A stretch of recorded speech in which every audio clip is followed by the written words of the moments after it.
We currently are in the park, and we actually can see this cool pink avatar here in front of me. You can see on the right-hand side, on the right-hand side, you can see the city center robot over there. This is a planetarium. You can see a lot of cool sculptures here. You can see the podium. On top of that is the Beeple, which was auctioned here. This is quite a famous place already in this metaverse. You can see a lot of art around me, which actually changes with different seasons. So during winter, this looked completely different. So this is like really interesting. So over there, that's my favorite structure in this whole world, which is floating island. Over there you can see the mountains as well, the villa that hosts a fireside chat, this cool Rubik's Cube that you can use for your directions. If you get lost, you can always find the Rubik's Cube and this wonderful place.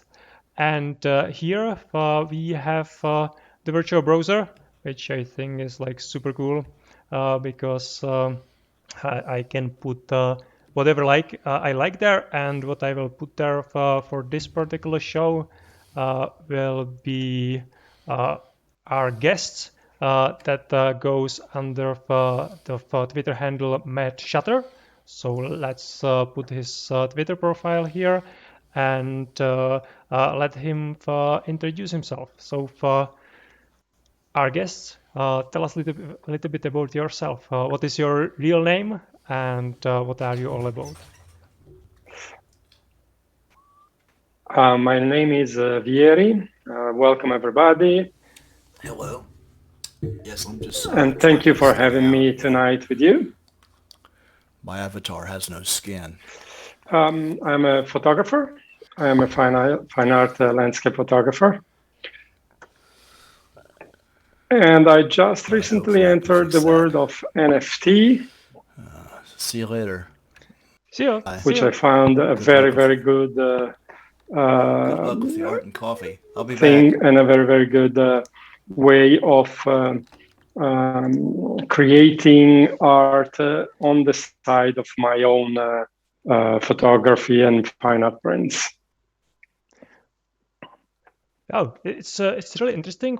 Because why we are all here and everyone that's watching right now or later know that because we did some promotions to get you guys here, and that's the wonderful drop that Vieri is doing today, or actually it already the art already dropped to Foundation. I will just quickly put it here. It's an animation. It looks quite cool. But let's first have a little bit chat about our artist's life, about his style, what he does, and so on. And then at the end, we will go to this art piece. And just a little bit a comment that you could see for this this another avatar or person in this world that was visiting us. He was interested what we are doing. Unfortunately, he was not able to hear our artist because we are doing this on Zoom.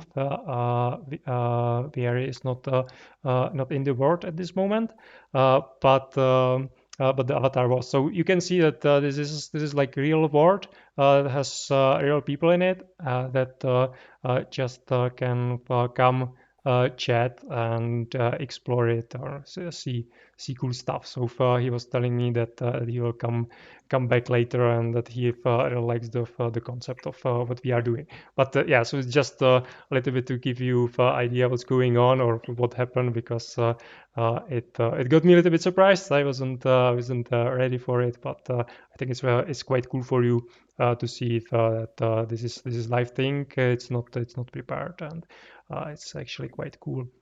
So let me put probably this page here. So it was very cool, actually. yeah, I was like really surprised because I didn't expect that he will come with us, and I was like, okay. Okay, but he was very friendly, and yeah, so that's cool. Good. Yeah. So I put it I put it here for the page of your website that contains like quite a lot of information about the things that you are doing, because you are in art space a very long time, and you are doing actually quite a lot of things, not just creating the art, but also different sort of workshops and things with other people, with other artists. So maybe tell us first a little bit about your traditional background before you entered the NFT space.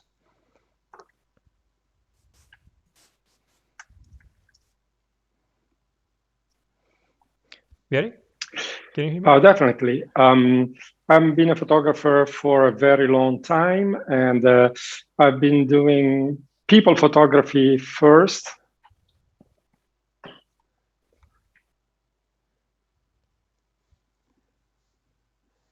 And since 2010, I'm doing landscape photography exclusively, and my style is fine art landscape photography. And in particularly, very interested in investigating the concept of time in photography. How do you look at it, time? Because this means using a medium that has been. Yeah, I'm sorry. Go ahead. Go ahead. Sorry, we have a little delay here. Perhaps you can. Yeah.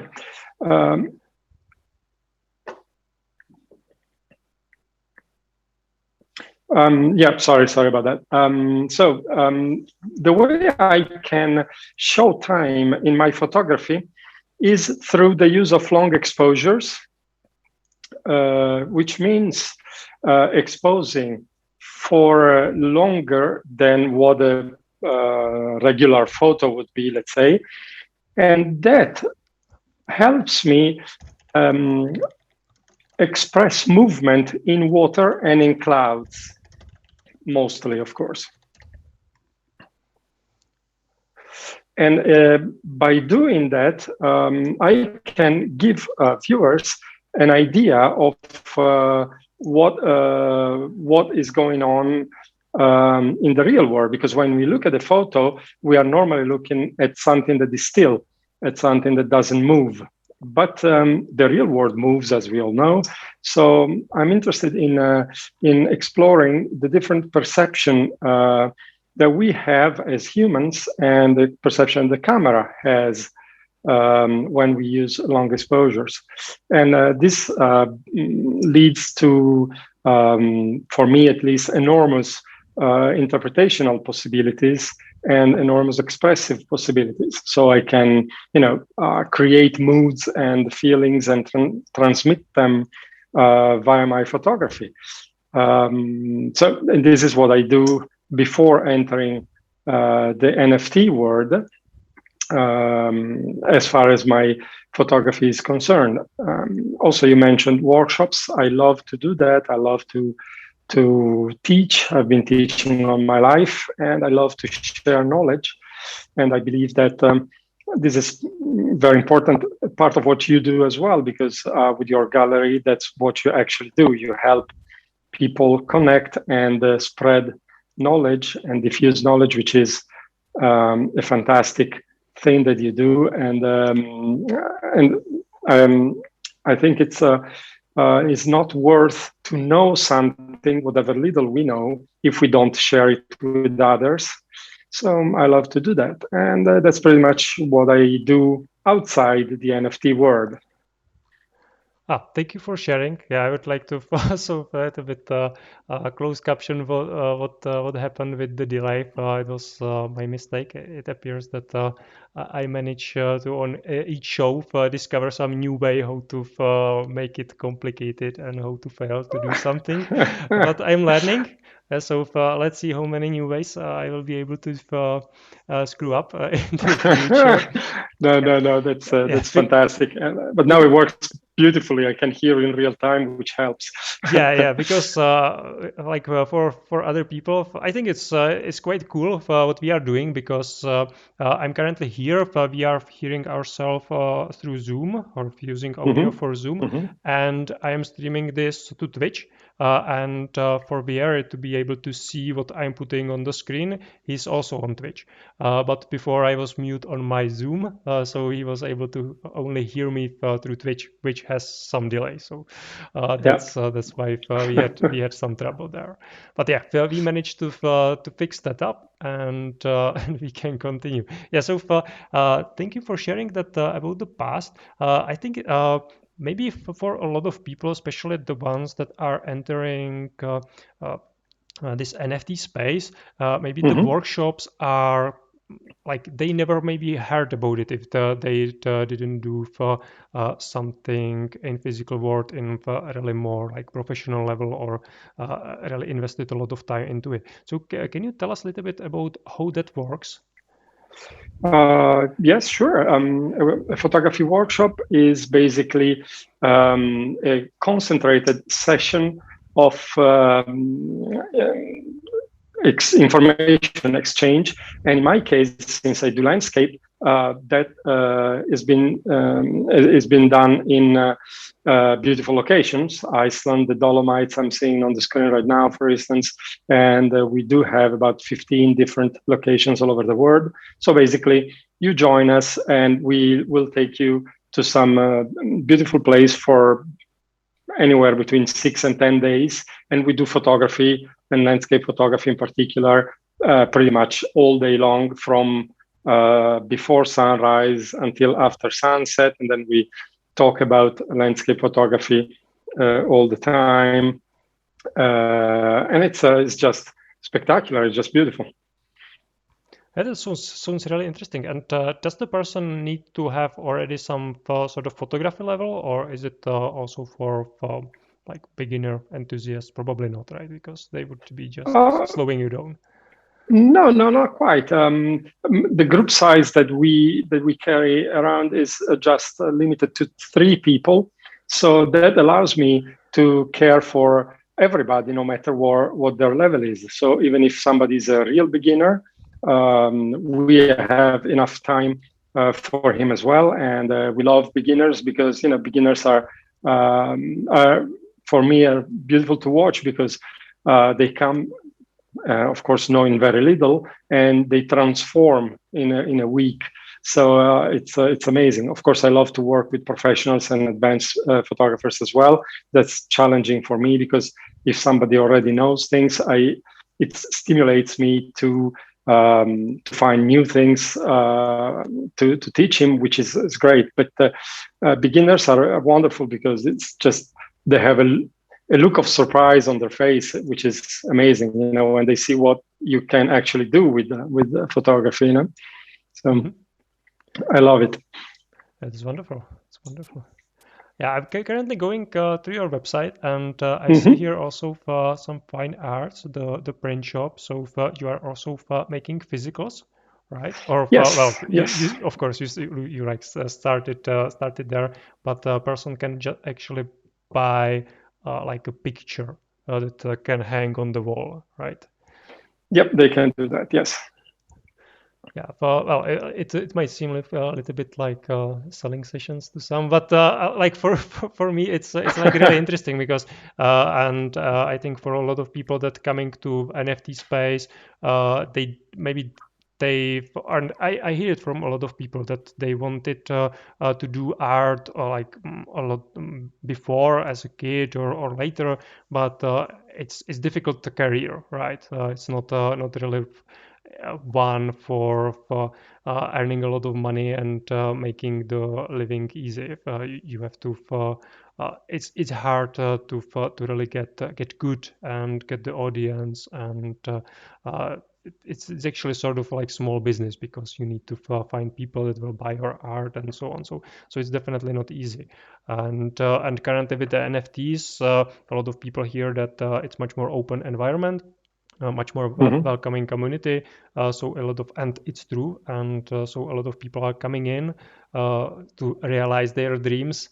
and they are missing a lot of knowledge that people that already have long life experience like you have. So I think for me it's interesting for other people as well to know what other sorts of way they can offer to collectors or just people that like their art and maybe would like to also put it on the wall or travel with the artist around the world on these wonderful workshops, which I think is also a beautiful way. And maybe if more people in NFT space will somehow use this, because I think especially like what do you see is the motivation of people that come to your workshop? Why they come there?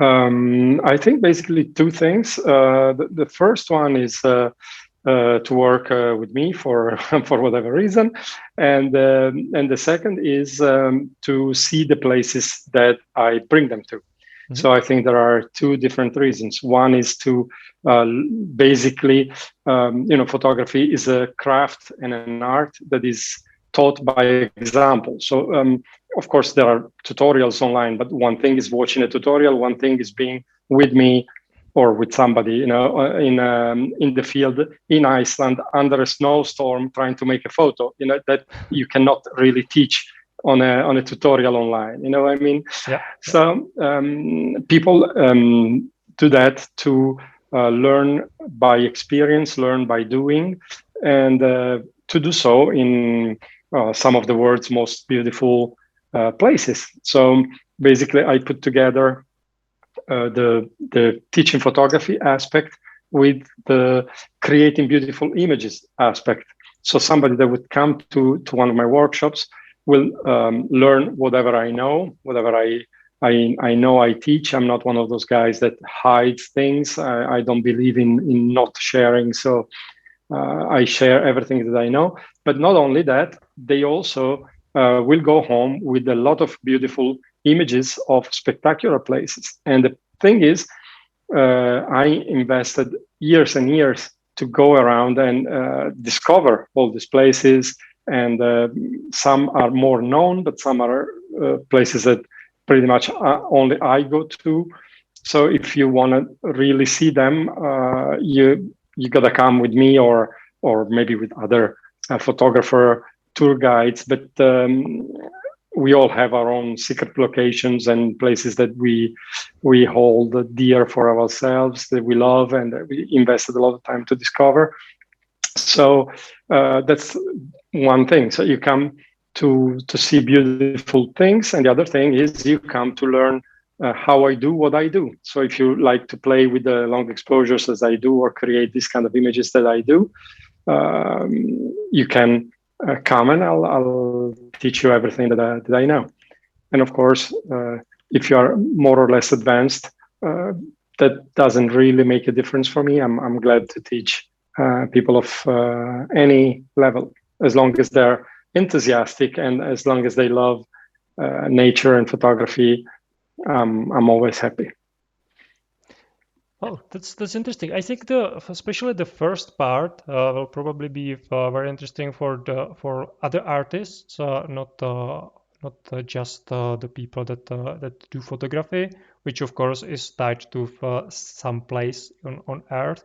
But I think even for like digital artists or people they just create, it could be like really interesting for them to bring people from their community to work with them. And it will be interesting for the people that come in and maybe learn, but also they will have the feeling of being with the artist. And for me, it's like really community building thing. And the NFT space is, I think, all about the community, all about the brand, all about what the artist is about. So yeah, that's why I love it. Yeah, it's really interesting take, and I like currently.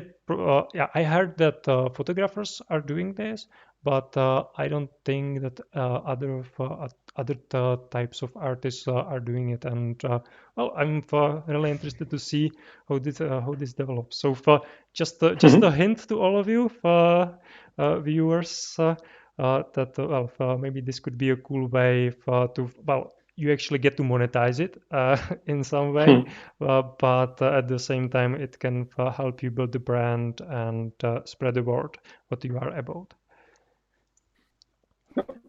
Yeah. Okay. Indeed. And also, you see the drop that I just dropped today is made with images that I shoot, with real images, with real photographs that I shoot during my trips.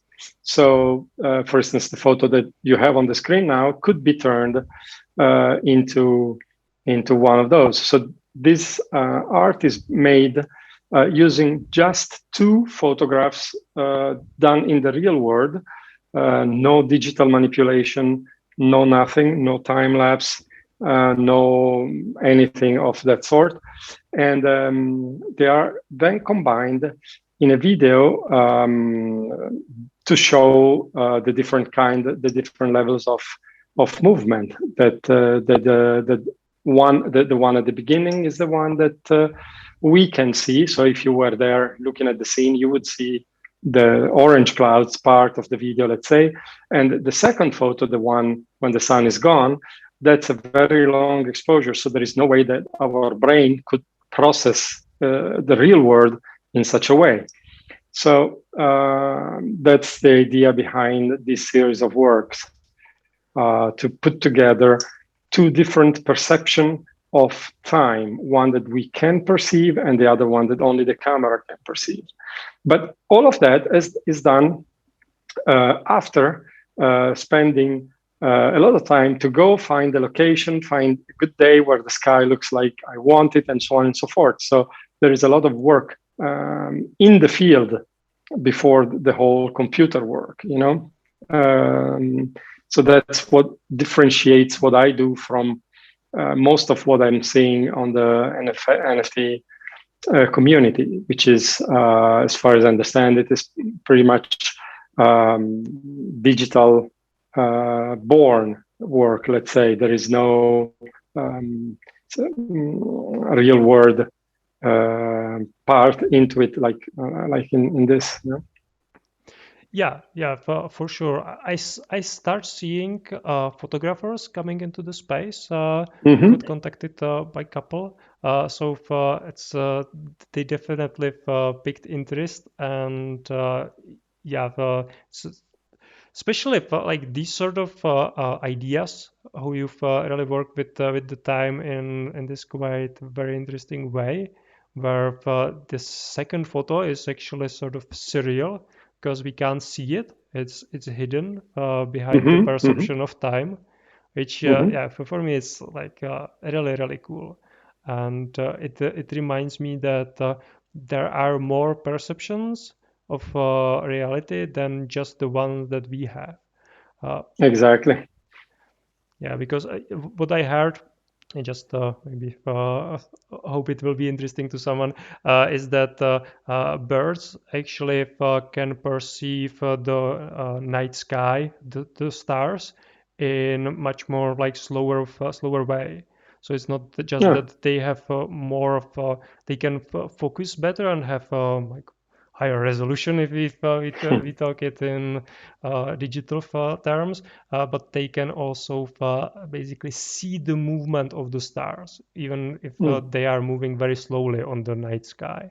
And with the movement, they can orient themselves. So it actually brings something similar as this, where you need to have different perception of the reality to see it, but it's still a reality. It's still a photograph. Yeah. Makes it's a nice comparison. I didn't know that about birds. We learn something new every day. You know?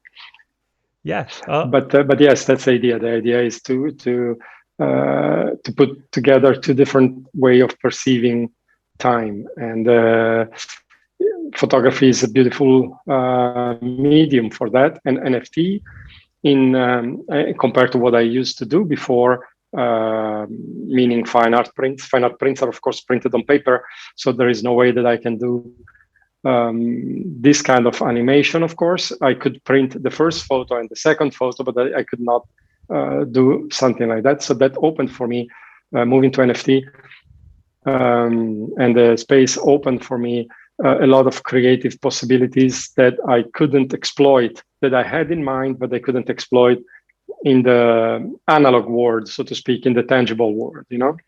So I found that extremely interesting. Yeah, that's wonderful. I've like every day I talk to so many different artists, and it's wonderful for what kind of ideas they have and how they've put them into the work, and they couldn't do it before, or maybe they could in some cases, but they didn't had. There wasn't the community that is there right now, and maybe shows like what I'm doing, so they get to communicate it to the world. Because if you just create something, then well, if you can't, if you don't get opinion of other person, it's yeah, it's not it. Yeah, exactly. If you don't get people to see it and comment on it and have opinions on it and perhaps enjoying it and bring it home, that makes a good sense for you to stay home and create stuff. But after a while, you really need that community spirit and the community support and the confrontation with your peers to be able to develop further as an artist and to be able to spread the word, to speak about what you're doing, you know. Without that, it becomes, after a while, it becomes, it dies.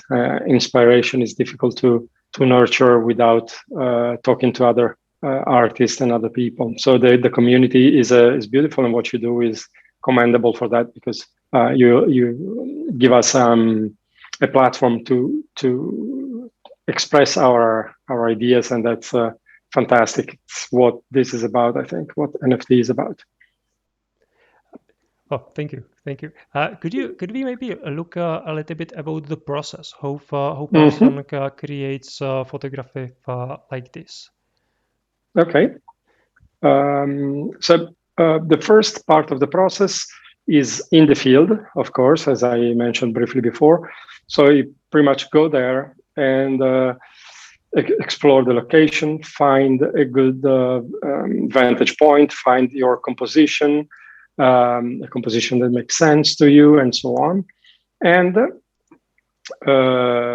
then you take your shots. And in particular, in this case, for this work, I'm taking 2 shots in the same day at a very short interval of time, or at the interval of time that I like for the idea that I have in mind for the work. It's fundamental that the composition does not change, because otherwise it's impossible to put the 2 photos together after the fact. Because I didn't do something like paste the sky in from something else. These are 2 complete photos that I use 100% full.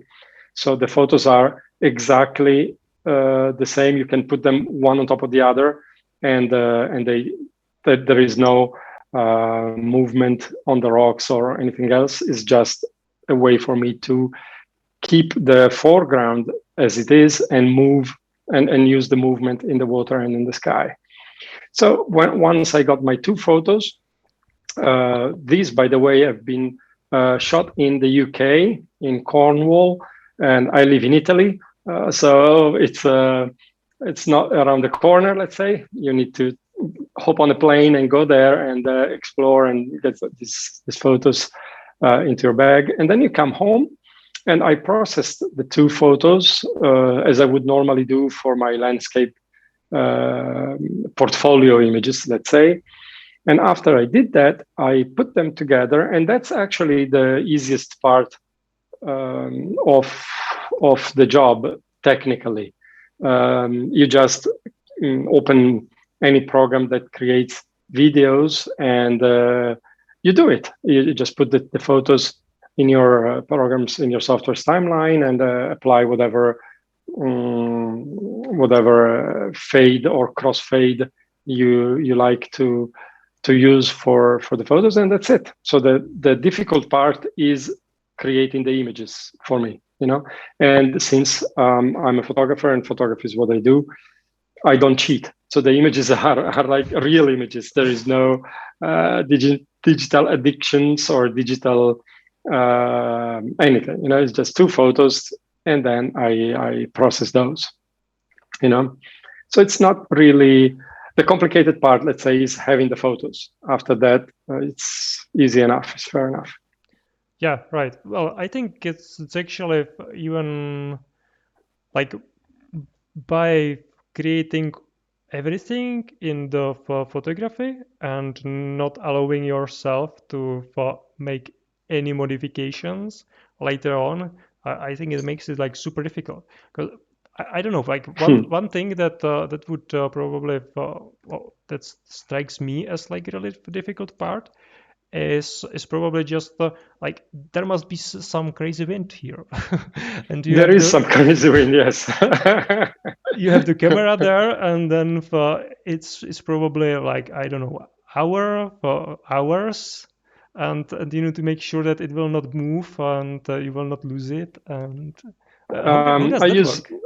I use a tripod for that, but the wind is a problem because even if the camera is on a tripod, you need to have a very sturdy and secure tripod because the wind moves the camera, and even if it moves it like I don't know half an inch, then it makes it hard to put the photos back together, or at least it's everything as we know with digital everything is possible, so you could fix everything, but I don't want to do that. It's the beauty for me of the project is that the photos are real photos, so I don't want to cheat. So I have to be very careful at the time of the shooting, and so yes, let's say the weather, the wind and the weather, they can be a little bit of a problem, especially in the UK. I don't know if we have UK listeners now, but in the UK, it often happens that you have rain and stuff like that, so it makes it a little tricky to wind, of course, as you can see from the clouds movement and rain. So it makes it a bit tricky to do this without having problems. Of course, sometimes I just think I got it, and then I go home and I notice that I didn't get it, and it's okay. It's just the way it is. Maybe it moved a little bit, so I cannot use these 2 photos. It's fine. I'll use other photos, and but yeah, that's part of the job, so to speak. Yeah, so is it like when you are coming to place like this, you have idea that okay, I want to make this this picture or these 2 pictures and do exactly this, and then you go there and just with complete focus, you just focus on these pictures, or you just like go there, try to make like a lot of different plans and hope that some of them will actually work at the end, but you will not know until you sit to your computer and see the details. How is it?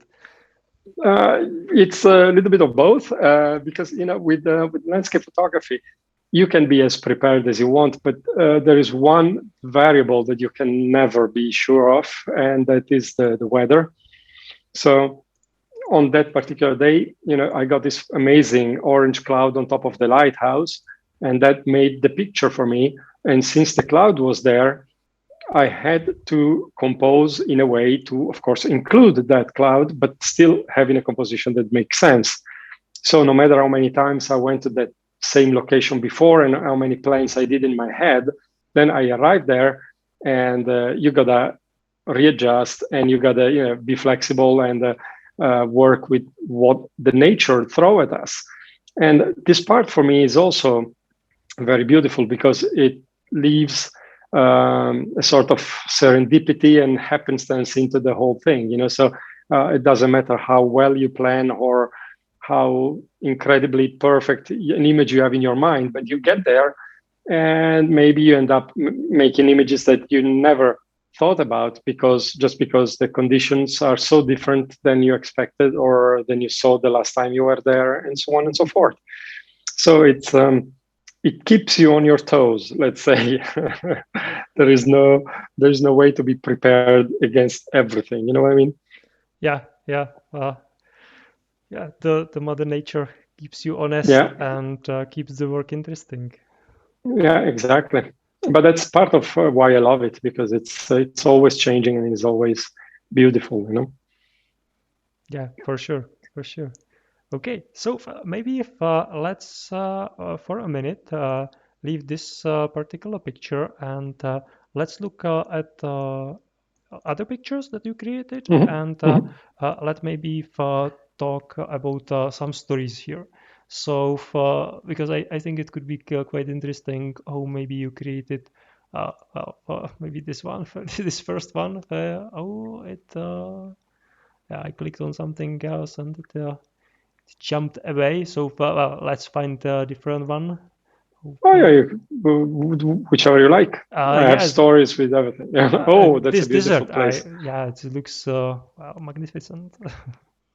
That's a place in Utah in the United States. It's called Mesa Arch in a national park called Canyonlands. And that's an arch that basically hangs on the edge of a cliff, which is a few hundred meters high.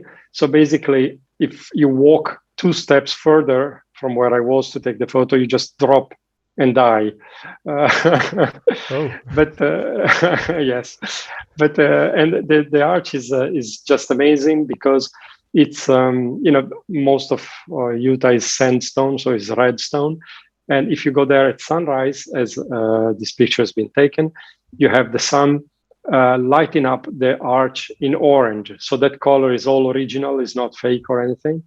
So you've been there and seen that is just amazing, and is one incredible feeling to be on a place like this and seeing the sun come up from the darkness. So I'm really happy and privileged and fortunate to be able to do this job, because it takes me to places and moments in time that are unforgettable. So if I can in a way bring those moments back to people through my photography, I'm extremely happy and psyched to be able to do that. Yeah, I'm sure. Yeah, this is wonderful sunset. Where is it? This is on the Isle of Skye in Scotland, and that's a cliff that, as you can see, it's very strange. The rock looks like a beehive. It's like all full of little holes, and it's overhanging above you, and it's an amazing rock. And the sunset, when you have a great sunset, it makes for beautiful colors on the rock as well. The rock is whitish when the light is not colored, but when the light is colored, like at sunset, the orange light of sunset, the rock takes this beautiful red or orange hues. So it's simply an amazing place as well. It's beautiful. Yeah, I see a lot of these, and of course it's given the position of the sun, but a lot of the pictures are to the color of the sun. This orange or fire-like picture.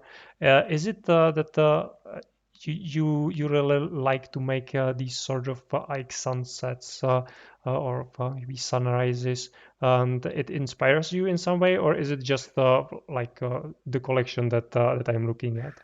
A little bit of both. It inspires me definitely, but I love to photograph with any kind of light, even if it's totally cloudy or foggy or anything. There is always. Oh, you see, you have a picture there, right there in the middle of the screen with fog and reflections. The one on this one here. This is in Italy on the Dolomites on a foggy morning. With the light reflected, it's very moody, and I like that kind of light and the kind of feeling that fog gives. So yes, the light at sunrise and sunset is spectacular, but I find beauty and possibilities in any kind of light. Stormy. this one looks almost like the Star Wars destroyer. Yes, it does a little bit. Yes, this is in Iceland. This is Northern Lights, and it's Northern Lights is an amazing phenomenon, one that I recommend everybody to go and see once in their lifetime because it's just spectacular. So it was freezing cold. It was in the middle of the night in winter, so it was like extremely cold, but it was so beautiful. Yeah, I can see that. I can see that. See the sky lighting up. It's fantastic. And what do you see in the black and white photography? Do you see it as some special style, or how do you look at it? Black and white for me is one more layer of abstraction because, of course, the world is in color, and if you remove color, you take one step away from the real world, so to speak. So it's a little more abstract. And when you photograph in black and white, you are forced to see the world in a very different way. You have to imagine how the colors will look when you turn them into grayscale, and graphics assume a much higher importance because you don't have color to suggest and to create moods and feelings. So you need to rely on the power of graphics. So for instance, this photo that you have open now for me is very, very graphic. You have a lot of lines and masses and contrasts, and it works for me because of that. So when I don't think that color actually adds something to a scene, then I go to black and white. Or when a scene is so graphic and is so powerful that it does not need color, then I go to black and white, and so on. So for me, it's just one more expressive tool rather than anything else. It's one thing that I can use to create moods that I'm after. That's really interesting and probably usable in different sorts of art as well, not just in photography. And I don't see it much, but sometimes if you make digital art and you make the certain like the main point or some focus points or something like that colorful and other in black, it can make it different. Or if you just make it whole in black and white, then you can communicate a completely different message and feeling. And I don't think it's used like a lot. Yeah, no, I don't see a lot of. I see very, very little, if any, black and white in the NFT space. But I'm trying to bring some. I minted a couple of black and white NFTs. One has been sold already, and the other one is still available on my foundation. So I'm trying to bring black and white because I think it's powerful and is classy. And in the real world, my black and white prints are doing very well, and I don't see why black and white NFTs cannot have a place. I'm sure that there are people that can enjoy this kind of thing. It's a different way of expressing, but it's a powerful one and it's a classy one. In general, of course, I'm not talking about myself. I don't mean that I'm classy, but I mean black and white is a classy way of creating imagery. So I like it very much, and I hope the NFT community will start adopting a little more of the black and white as well. Yeah, I think it's there are definitely like a lot of undiscovered areas, but this one seems like almost forgotten art, which was like always there. And no, we just jumped into the color and hyped up the cool factor to the maximum and forgot that there's a lot of coolness and neatness in the old in this like older sort of art, and that there's some sort of, like you said, that it's more abstract, that you actually like by going black and white, you get a different sort of, again, like perception, what you were talking about in the beginning. Yeah, exactly. You eliminate a layer that is so familiar to us, because we are so used to seeing colors, and then especially nowadays we are so used to seeing very bright and powerful colors, and moving to black and white, it's a different way of seeing the world. So, and one that we are less used to lately, So I think it's a good idea to promote something of that as well. Yeah, this is another little moving video about time, but this time in black and white. So you have the contrast between the moving clouds and the rock, and the rock that left the track behind it. So the rock is moving, but it's actually still, it's a rock, but the sky is moving for real. So that's a contrast right there. And then you have a contrast between the soft clouds and the mud on the playa. So I like playing with those different perceptions and different textures and stuff like that. So I think it's a very cool way of working in black and white. I like it. Yeah, I like this one. It really gives, or it gives me the idea of like question what will remain, and what will just what will change, in nature, that there's some mortality in us and in everything around us, and nothing is here to stay forever. And yeah, this photography, or two photographies, are, at least for me, I see this story there, but maybe other people can see different things. No, that's the beauty of it, that everybody can see different messages and different things in a piece of art, Yeah, actually found one interesting thing here also on your website. It's your blog. So I think right. that's wonderful that you are actually making some content. So for who is the blog written? The blog has mainly, I would say, 2 or 3 different categories of articles. One is gear review.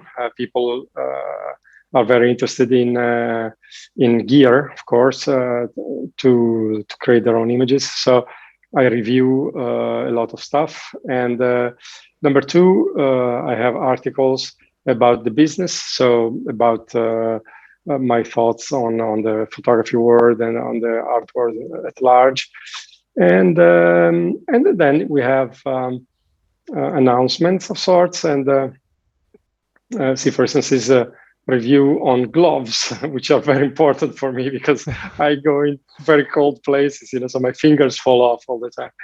And so that's it. So that's pretty much it's dedicated to photographers and to artists. I started also publishing articles about the NFT world. For instance, this is an article about about education, about sharing knowledge and how useful it is to critique other people's work. This is about photography in time, which is pretty much the topic of today's conversation with you. So, photography in time, and what does it mean for me? So it's basically my thoughts and reviews and business talks. Yeah, that's quite wide range, and I like you also for putting there for the NFT part. So maybe people that don't know about it yet, or maybe are a little bit scared about all the hype and craziness in the space, that you can give them a little bit more professional or more closer look from the person that's like them, not some crazy techno geek or something like that. Yeah, exactly. I'm very new as well, in the NFT world. I'm relatively new, so I don't pretend to know much about it, but definitely, for instance, this first article that I wrote is about fine art photography and NFT because it's something that, as you said, you don't see much in the community. So maybe it's of interest for other photographers to see what I think about bringing photography to the NFT world. For me, it's not been very difficult because in my fine art prints, I still do limited editions of one copy. So the idea that NFT is a single copy, it's editions of one, it fits perfectly with my business. Many other photographers do larger limited editions with 12, 24, or even hundreds of copies. But for me, the concept of NFT felt very close. So I thought, yeah, it makes sense, and I sort of jumped in, and I hope that my experience can be of help to somebody else that wants to do the same. Oh, carbon neutral, yes, that's very important for me. Yeah, I think it's really interesting, especially with some of the controversies with the NFT space, which are for sure relevant. It's important to understand what are the issues and how to work against it and how to help make what we do really sustainable. Yeah, indeed. Me personally, I decided to fund the planting of trees for every artwork that I sell. So for the artwork that I drop today, when it sells, I will fund the planting of 500 trees, which should offset 1,000-fold the impact of minting the artwork. So I do the same for my workshops. So for every customer that I get, I plant 250 trees. So I'm trying, I know that what I can do is a drop in the ocean, but if everybody could do their own drop in the ocean would be a better ocean, probably, Yeah. Well, sure. Like the analogy fails there a little bit because we don't want the ocean to rise, but No, not too much. Yeah, we all understand what you are talking about. Yeah, of course. The ice could be a better ice. Let's put it this way. Yeah. I was just kidding. Sorry. Okay. No, but it's, of course, it's a serious concern as long until there will be all renewable energy. It's going to be a concern, of course, or maybe Ethereum 2 will fix some of that as well. Yeah. I know that there are definitely already like second layer solutions working in Share-some, and I think currently it's more a question of when the marketplaces like OpenSea, Foundations, and others will be able to implement the solutions that are already available or that in some cases are coming. So far, it's just I think the explosion in the NFT space is just like the adoption is so fast. It's just difficult for the technology to keep up to be sustainable.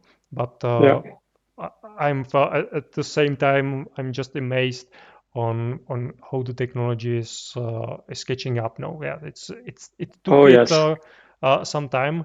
But I think it's definitely on the right way. And anyway, even if the technology catch-ups, it's important for people like you that do the things that you do with the carbon neutral workshops and all these other things, because especially in these times, it's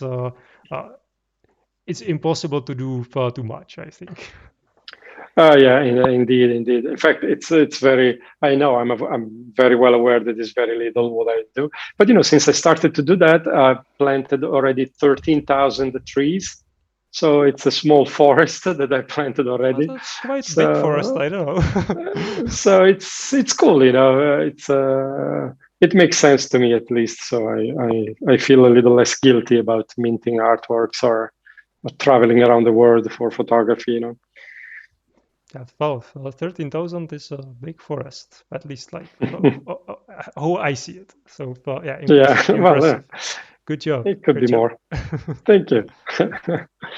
So we are slowly running out of time. So All right. I will put here back the art piece that we are all here for, or well, we are here for to talk to Vieri, but also he just before we started, he dropped this amazing picture that we had quite a detailed talk about how it was created. It's an animation of two different pictures. There's no like post-production or fixing of the photographs to make it look like this. So I think it's tremendous feat to actually accomplish creating something like this, and it's available now on Foundation, as you can see here, for a reserve price of 0.5 ETH. And yeah, if you like it, you can have it. I think it will probably not be there for a very long time, because as you could hear after talking to Vieri, he has quite a lot of experience in the field, a lot of connections.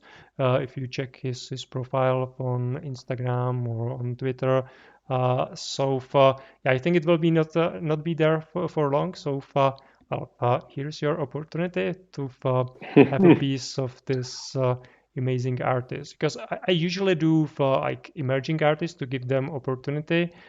In this case, it's more like artists that coming into the NFT space, so it's like emerging in NFT space, but definitely like super well established in the physical world, doing not just the photography, but also for content creator, also for helping new artists, new photographers to become good, to learn, and just contribute to the community. So I hope you will be happy in the NFT space as well, and that we will be able to see some of your cool content here, and that people will be able to learn from you as well.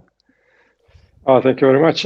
Actually, I'm humbled, but I thank you for your kind words. But in the NFT world, I'm definitely new. So, but many people are new. Most people are new because it's a new thing overall.